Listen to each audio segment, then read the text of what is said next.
Hi, everyone. My name is Jenna Banks. Thank you for being here with me today. A little bit about me. As a single mom, I started a home-based business in 2012 with only $400, a GED for an education, and a laptop. And I went on to sell that business. It was still a home-based business, and I sold it in 2019 for $500,000. I took the proceeds from that business and launched my current career as a speaker, a best-selling author, and I'm also a social impact entrepreneur. I'm the host and founder of the Powerful, that's F-U-L-L, Powerful Women events, more to come on that later, and the host of the Jenna Banks Show. My work's been featured in media outlets that include Forbes, ABC, NBC, Authority Magazine, and I'm also a contributor for CEO World Magazine. My new best-selling book titled I Love Me More, How to Find Happiness and Success Through Self-Love is available everywhere books are sold. And I think you can see it right now, actually, in my background. Let me just do a quick check. Yes, you'll see it right there. That's my book. It came out in March 8th of this year. Anyways, I am here to talk to you about imposter syndrome, and my bio kind of will give you a little bit of a trajectory of where imposter syndrome might have kicked in for me along my career, because as you can imagine, someone with just a GED for an education, having done all the things that I've done, you can only imagine, I'm sure, that I have butt up against imposter syndrome many times along the way. You know, I used to also work in corporate. I started my first company in 1995 or six, something like that. It's been a long time. And, you know, you better bet you when I started that first company, I felt like I was an imposter. Like, who am I to start a business? I've never run a business before. I don't have an education in business. And I hit it all along the way, whether I was working in corporate, where I ended up earning a really nice six-figure income, working with large companies like Hasbro, Mattel, Warner Brothers, Paramount, etc. You better bet when I first started off that career, I certainly felt like I didn't belong, like I was a fraud, which is basically what imposter syndrome is. It's where you feel like you're a fraud, that other people are better than you or more qualified than you to do that job. And maybe you're currently in a brand new job where you might be feeling that way, or you're thinking about starting a business and then you're feeling some hesitation because you don't feel like you're experienced enough, or who's going to buy from you, or who's going to listen to what you have to say because you're not qualified. I want to tell you a little something about this icky thing called imposter syndrome, okay? This is perfectly normal and perfectly natural. You better bet I felt it every single time I tried to do something new. And this is something, come to find out, which has helped me a lot in overcoming imposter syndrome, and hopefully this will help you as well, is that come to find out about 70% of us suffer from this at one time or another in our careers. And it does tend to plague women more than men. So I think that's something really important to know, and something that certainly helped me in understanding that. So let me give you a little story. Right when I was writing this book, I Love Me More, I've never written anything like this before in my life. This was during COVID, okay? And I had the idea, the inspiration to write a book.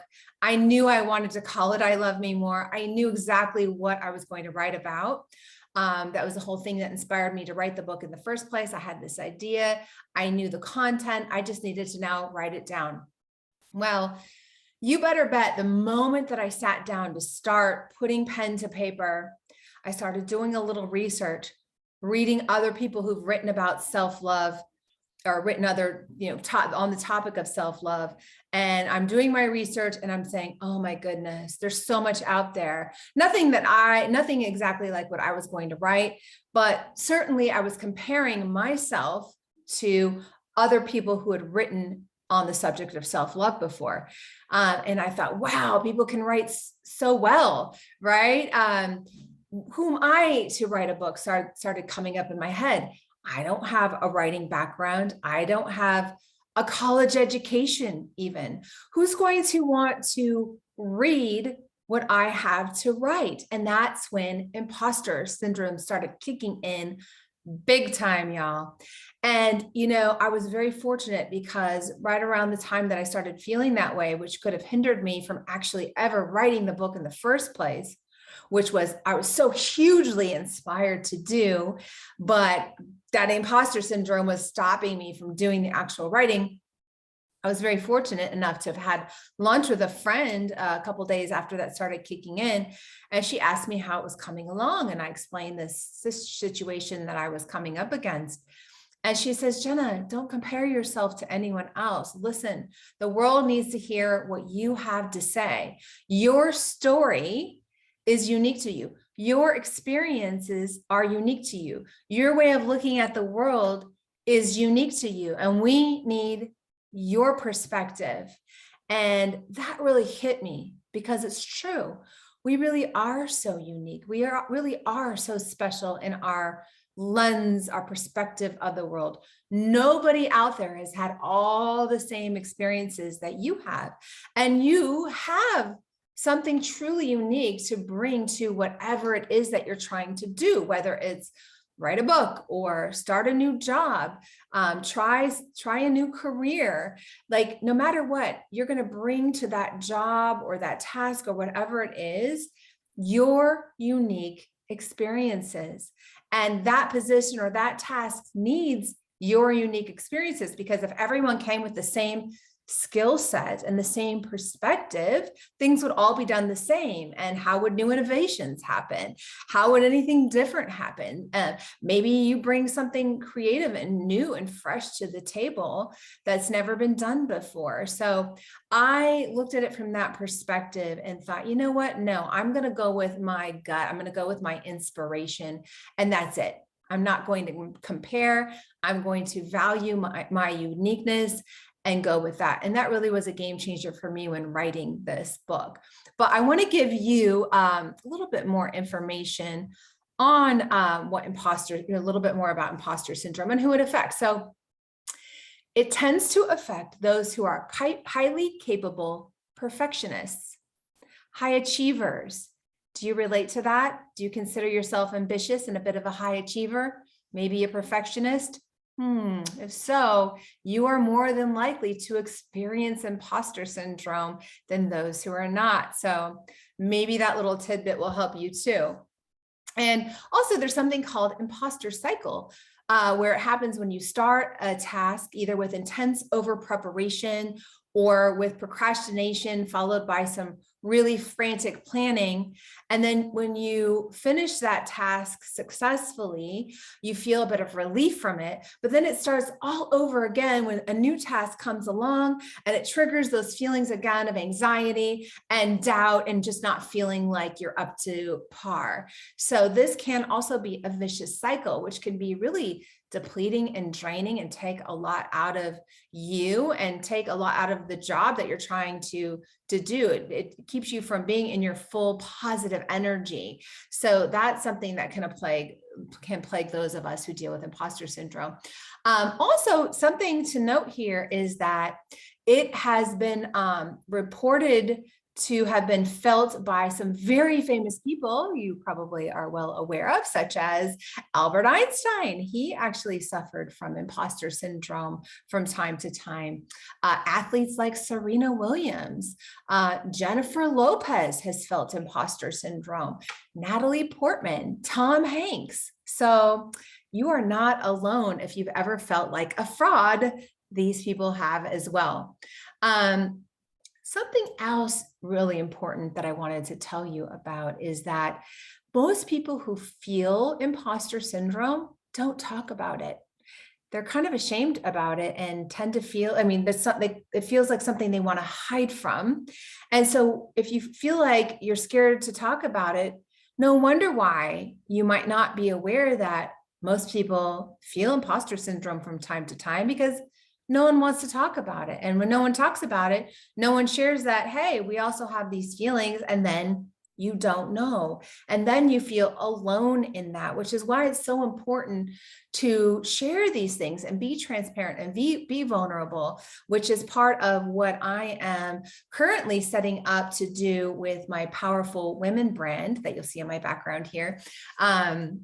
In Powerful Women, what I'm trying to do is help women understand these things that us as women specifically go through more often than men, so that we can have some open transparency around these conversations and realize I'm not alone. You know, I'm a high achiever, and these are some things that we all experience as high achievers, and that we just need to realize that other people experience them too, and it's perfectly natural and normal. And then maybe they won't have such a grip on us and can allow us to be freed of these chains that hold us back from really achieving our full potential. And that is my goal with Powerful Women. But yeah, just know that it's perfectly normal, especially when you're doing something that is new and it's out of your normal scope of expertise.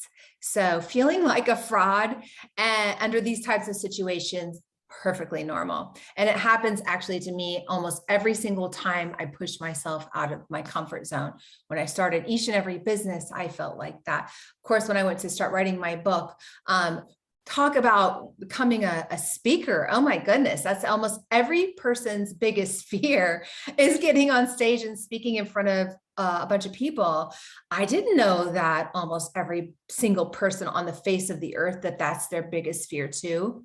Let me tell you how relieving it was for me to understand that, because now I know when that fear would come up for me, that it's very normal and natural. And then you just go, okay, I'm going to brush that aside and focus on doing the best that I can do.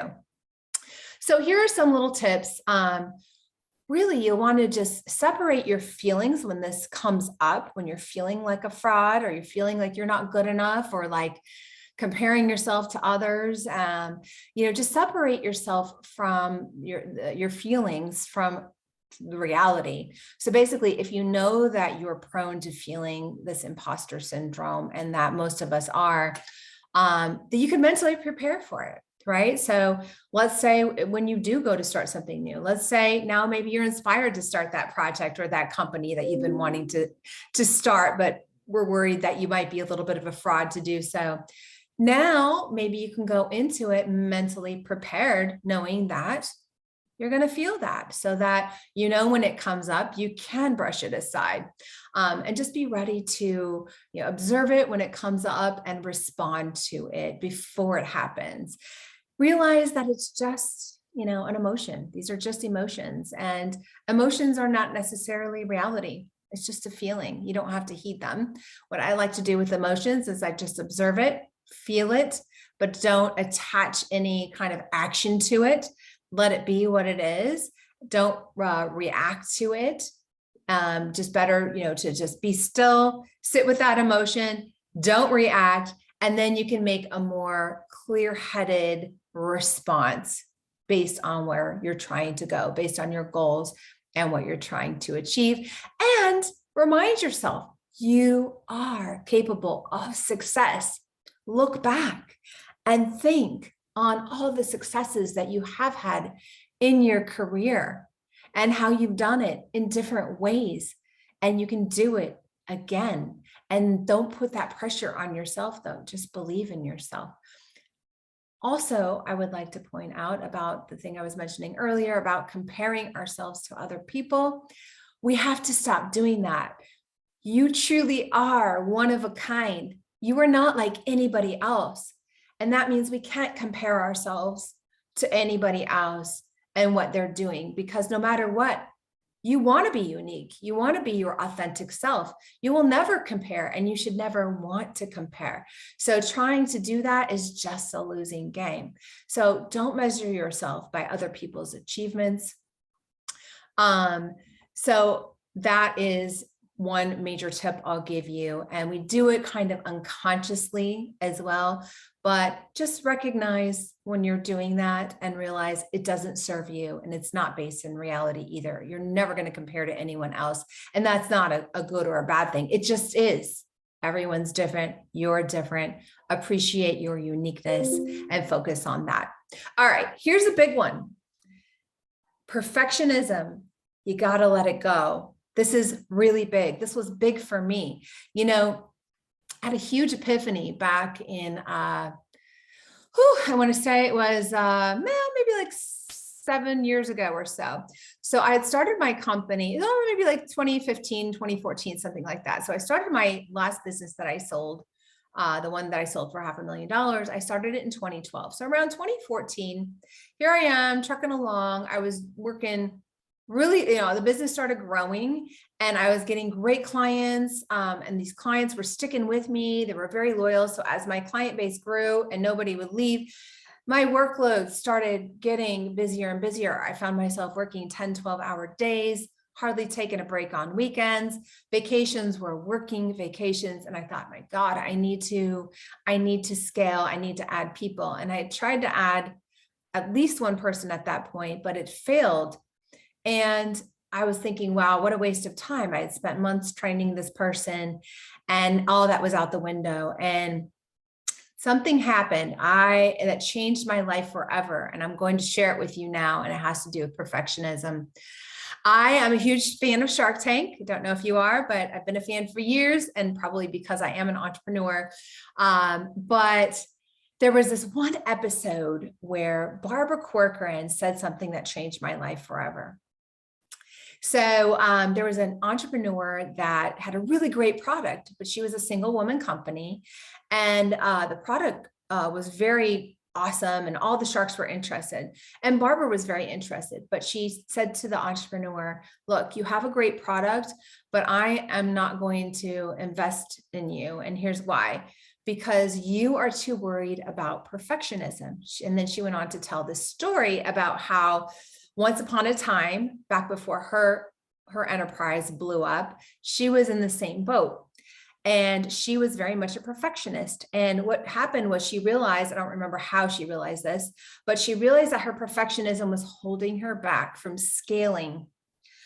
Because everything had to be just perfect, she ended up realizing she wasn't able to be productive. And so she had to let that go and realize that 80% was good enough. And when she did that, it became a game changer for her. She didn't expect as much out of herself. She let go of the nitpicky stuff. And as a result, she was able to be more productive. Because what happens when you're a perfectionist is that you want to make sure every T is crossed and I is dotted, and that you won't allow yourself to be anything but perfect. But let me tell you something about perfectionism. It's actually a limiting belief. Perfectionism is it's a fear-based belief of not being perfect. It's the fear that you or your work will not be acceptable unless you are perfect. And the truth is, it's not true. Look around you and think about all the people that you work with now and that you've worked with in the past. Maybe even people you've managed, or maybe people that your manager has managed. And you go, wow, well, their work's not perfect, but was it acceptable? Probably yes. And were they still able to achieve in life without perfectionism? Yeah. Now, the problem with perfectionism is that we think that that's what makes us good at our job, but that's not true. It actually, again, hinders us from being so productive. If you think about how much time you spend checking, double checking, triple checking, and all of that to make sure it's perfect, it takes so much energy to be perfect, and thus you're not able to be as productive. So I decided to test this theory and started applying this 80% is good enough to my work. And you know what? It was true for me. It was so relieving. I was able to be more productive. And then when I went to go hire people, guess what happened? I didn't expect as much out of them. That was hindering my growth as a business because I expected my employees based on what I was expecting of myself, which is totally unrealistic. 80% truly was good enough. When I saw some work come through with some mistakes, I looked at it and I go, well, is that really important? Not really. Will our clients accept that? Probably. Are they perfect? No. Like, is it at 80%? Is it a B level? Yeah, it is. it's good enough and I'm not going to harp on it. And you know what? That allowed my company to grow to the point where I was able to delegate almost every single one of my tasks. It was so freeing for me. I got to the point where I was working from 12 hours to 10 hours to 8 hours, 6. I was working 2 hours a day max in my business by the time I sold it for $500,000. That's actually what made my business sellable. So that's a little insider tip for you on perfectionism. But also, realize that nobody is perfect. Even you, if you do get yourself caught in this loop of being perfect, no matter what, it is a loop because you realize you can't be 100% perfect. There's no such thing. We are human. That's what makes us human, and nobody's perfect. And so that's okay. So it's better to stop setting unrealistic goals for yourself. Understand your hard work will lead to good results, even if it's not perfect. Also understand what imposter syndrome is. I find that very helpful too, because keep in mind that actual frauds don't have imposter syndrome. The very fact that you have imposter syndrome shows that you are not an imposter. And then also feeling like an imposter feels like you're a fraud. It causes anxiety, self-doubt, like you're a phony, right? And let me ask you a question. If you're feeling like that, do you think that it's going to help you do great work? Imagine that you have the weight of feeling like I'm a phony, I'm not good enough, I'm a fraud. Do you think you're going to produce great work with that feeling? You're not. But what if you start patting yourself on the back? This is something I've learned along the way as well. What if you just pat yourself on the back when you have a win that day, or multiple wins, like you landed a new client, or you finished a project well, or you finished it on time?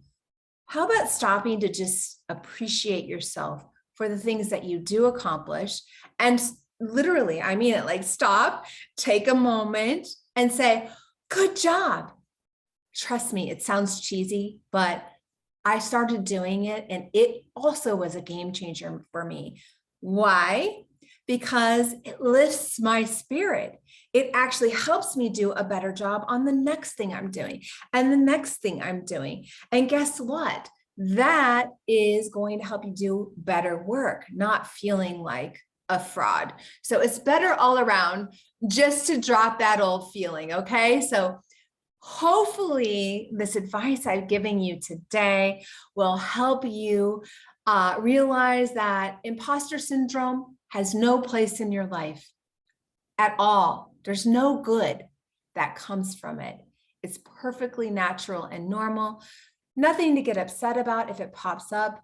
It's normal, but look at it, realize it for what it is, set it aside, and instead focus on your capabilities. Focus on what makes you unique. Focus on how you've successfully been able to try something new in the past and then learn it, and then eventually succeed at that and carry that positive energy forward in your work and in your day. If you'd like to connect with me, the best way is just to visit my website at jenna-banks.com. Right now, powerfulwomen.com is under construction. I'm going to be launching it soon, and I'd love for you to join me there. But because it's not ready yet, if you just visit my personal website at jenna-banks.com, you can sign up for my email list to stay posted when everything does launch. But also, I'm very active on social media, so you can connect with me there on Instagram, Facebook, LinkedIn, TikTok. You can see my YouTube channel where I have the Jenna Banks Show posted and all that good stuff. So I would just like to wish you so much success in all your endeavors. Keep being you. Bye for now.